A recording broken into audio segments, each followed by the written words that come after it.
আরমান হুসাইন, আপনি YouTube channel থেকে প্রশ্ন করেছেন, ভুলে অথবা ইচ্ছায় স্ত্রীর দুধ পান করে ফেললে কি স্ত্রী তালাক হয়ে যাবে?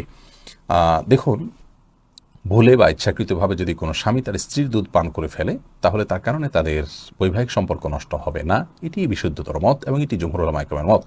আহ, কেউ কেউ এর ব্যতিক্রম বলেছেন, কিন্তু সেটি আসলে গ্রহণযোগ্য নয়।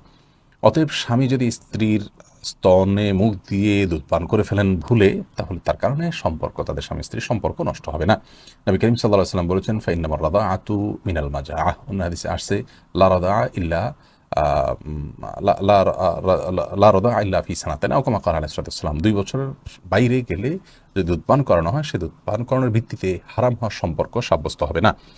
এবং এ বিষয়ে দুরুল মুখতারের মধ্যেও স্পষ্ট ফতোয়া রয়েছে। এবং প্রয়োজন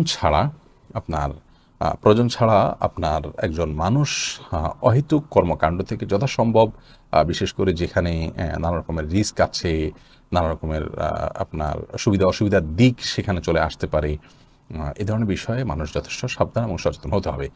স্ত্রীর দুধ যদি অনিচ্ছাকৃতভাবে কারোর মুখে চলে যায় এবং সে পান করে ফেলে, তাহলে সেটা মানে ইচ্ছাকৃত যদি কেউ করে, তাহলে সেটা নাজায়েজ হবে, গুনাহের কথা হবে।